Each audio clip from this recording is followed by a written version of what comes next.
ఇక ఇంకో దిక్కు ఈ ఈ మహాభారతంలో కౌరవుల దిక్కు ఇంకోడు ఉన్నాడు. ఎవరంటే మహేష్ కుమార్ గౌడ్. ఆయన ఏమన్నానంటే మంత్రి ఇట్లా మాట్లాడిండు, మంత్రి ఆయన సొంతము, ఆయన మాకు సంబంధం లేదంటాడు. అంటే ధృతరాష్ట్రం ఏం మాట్లాడిండో ఈయన కూడా అదే మాట్లాడతాడు. మరి ఇలా మరి మంత్రి పొన్నం ప్రభాకర్ ఏమంటాడు, ఇద్దరు మున్నూరు కాపోళ్ళే, ఇద్దరు కులపోళ్ళే, మాట్లాడుకోవచ్చు, కూర్చోవచ్చు, మంచిగా చేసుకోవచ్చు.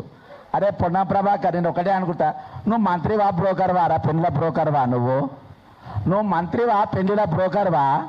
ఒక అక్యూజ్ను పట్టుకొని మీరు పెళ్ళిళ్ళు మాట్లాడుకోమని అంటుండ్రు.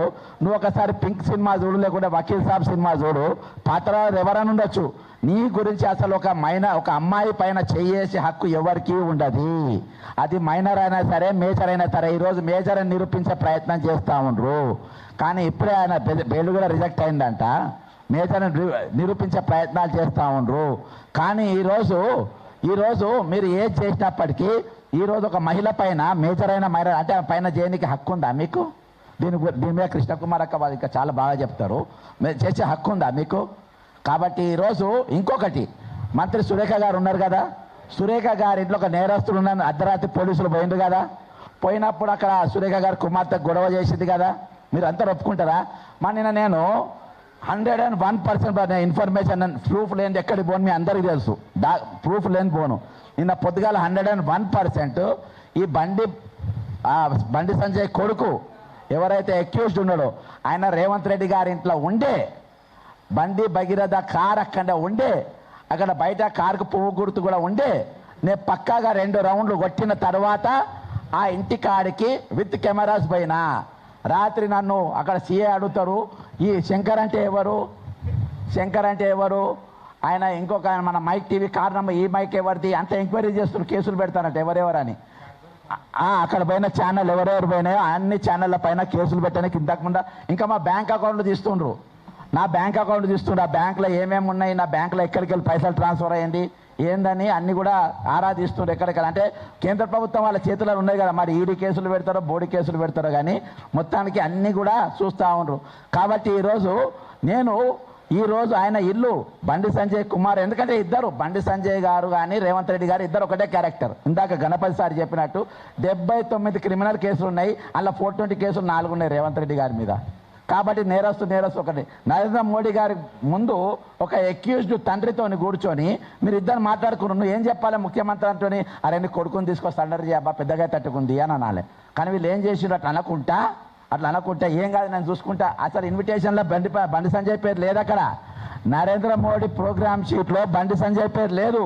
ఏం కాదు నేను తీసుకపోతా అక్కడ పైకి తీసుకుపోయింది ఎవరు, రేవంత్ రెడ్డి గారు తీసుకుపోయింది, నేను చూసుకుంటా అని చూసుకుంటున్నారు. ఇంకొకటి, ఇవాళ నేను బీఆర్ఎస్ పార్టీని ఒక స్ట్రేట్ క్వశ్చన్ అడుగుతున్నా. ఈరోజు ప్రధాన ప్రతిపక్ష పార్టీ మీ పాత్ర ఏంది? ఇంత పెద్ద సంఘటన జరిగినప్పుడు అది భారత ప్రధానమంత్రి ఈ రాష్ట్రంలో ఉన్నప్పుడు, హైదరాబాద్లో ఉన్నప్పుడు, ఆయనతో అక్యూజ్డ్ తండ్రి ఉన్నప్పుడు ఒక ఎఫ్ఐఆర్ ఏది పోస్కో కేసు ఎఫ్ఐఆర్ అయినప్పుడు ఈరోజు మీరు నరేంద్ర మోడీ గారు ఎందుకు పట్టుబడతలేరు? నరేంద్ర మోడీ గారు దీని మీద మాట్లాడే ఎందుకంటే లేరు? దీనికి నరేంద్ర మోడీ గారు అక్యూజ్డ్తో కూర్చున్నాడు కాబట్టి తెలంగాణ బంద్కు మీరు ఎందుకు పిలిపియలేదు? తెలంగాణ బంద్కి ఎందుకు పిలిపియలేదా? బాధ్యత ప్రధాన ప్రతిపక్షం మీ దగ్గర లేదా? ఇంకొకటి, నేను తెల్లారి డీజీపీ ఆఫీస్కి అడిగిపోయినా. ఆ డీజీపీ ఆఫీస్కి అడిగిపోయే ముందు పొద్దుగాల నేను పృథ్వీని ఒక ప్రోగ్రాంలో పాల్గొన్నాం, ఎక్కడ అభినందన్లా, ఈ అవుట్ సోర్సింగ్ ఎంప్లాయీస్ది. అక్కడికి వెళ్ళి బయటకు వస్తే కొంతమంది ఇంటెలిజెన్స్ వాళ్ళు కలిసిండ్రు. ఏమైంది కేసు, నువ్వు దీని గురించి మాట్లాడతలేవంటే పోస్కో కేసు కదా అని ఎవరు తప్పించుకోలేరు అన్న. అంటే ఆయన అన్నాడు 2 బుడ్డ సెక్షన్లు పెట్టిండ్రు, స్టేషన్ బెయిల్ దొరికిపోతుంది అన్నాడు. అరే అట్లెట్లయితుంది అన్న మరి మీరు ఎవరు మాట్లాడతలేరు కదా అన్నారు.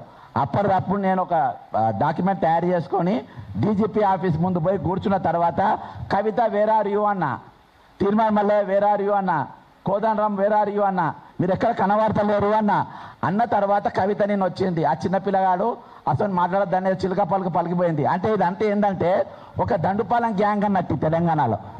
ఈ దండుపాలెం గ్యాంగ్ అంతా కలిసి, ఈ సిండికేట్ అంతా కలిసి వీళ్ళు శాసిస్తూ ఉంటారు ఎవరు ఏం చేయాలి, ఎవరు ఎట్లా చేయాలి, ఏం చేయాలి అని. కాబట్టి మనం అప్రమత్తంగా ఉండాల్సిన అవసరం ఉంది, కాసుకోవాల్సిన అవసరం ఉంది. 101% బండి సంజయ్తో మంత్రిగా ఉండడానికి వీల్లేదు. రేవంత్ రెడ్డి తక్షణము ముఖ్యమంత్రి పదవిని రాజీనామా చేయాలి. ఇప్పుడు మనల్ని తీసుకుపోమని చెప్పు. రేవంత్ రెడ్డి ఇంట్లోనే బండి సంజయ్ కొడుకున్నాడు, మళ్ళీ ఇక్కడ తీసుకుపోమను. రేవంత్ రెడ్డి ఇంట్లో బండి సంజయ్ ఉన్నాడు. ఇక్కడ అందరూ కూడా రేవంత్ రెడ్డి దోస్తులే. పాచం వ్యాధులు అన్న దోస్తే, పృథ్వీ అన్న దోస్తే. మేమైతే రాము, కానీ ఈ పెద్ద మనుషులు అంతా నీ దోస్తులే, మీ ఇంట్లో కూర్చొని నీతో అన్నం తిన్నోళ్ళే. కాబట్టి వాళ్ళని తీసుకపో, రూమ్ చూపి, కెమెరాలు పెట్టు, లేడని చెప్పి చూపి. మరి ఎక్కడ ఉన్నాడో ఇక పోలీసు వాళ్ళే పట్టుకుంటారు. ఇలా పోలీసు వాళ్ళకి ఎక్కడ దొరుకుతలేరు. నేపాల్ వాళ్ళు IPS ఆఫీసర్ భార్యను బట్టి చంపి పోయి పూణేలో ఉంటే వాళ్ళని పట్టుకొచ్చిండ్రంట. కానీ 360 degrees రేడియస్లో ఉన్న ఈ బండి సంజయ్ కొడుకు మాత్రం దొరుకుతలేడంట. మరి మీ ఇంట్లో ఉన్నప్పుడు ఏదో దొరుకుతారు, అక్కడ తప్ప అంతా తేలివాడుతున్నారు. కాబట్టి కరీంనగర్ దొంగలు కూడా దొరికిండ్రు. మరి ఇప్పుడు ఈ దొంగ దొరుకుతలేదంటే మీరు అక్కడ పెట్టాలని చెప్పి అక్కడనే తెలియాలి. రేవంత్ రెడ్డి గారు ఇంట్లోనే ఉన్నాడు. ఇవాళ ఇంకొకటి, బీజేపీ కాంగ్రెస్ పాముంగీస జాతీయ స్థాయిలో. మరి జాతీయ కాంగ్రెస్లో ఎందుకు మాట్లాడతలేరు? మీనాక్షి నటరాజన్ గారు ఒక మహిళ గారు, ఆమె ఎందుకు మాట్లాడతలేదు? ఆమె ఎందుకు ప్రెస్ మీట్ పెడతలేరు? ప్రియాంక గాంధీ గారు ఉన్నావు సంఘటన మీద, మరి తెలంగాణ మీద ఎంత పెద్ద సంఘటన జరుగుతుంది, ప్రియాంక గాంధీ గారు ఇక్కడ రావాలి కదా. అంటే ఇక్కడ ఏమన్నా మీరు కాంగ్రెస్ పార్టీని, బీజేపీకి ఏమన్నా మీరు అదేమో అంటారు కదా దాన్ని,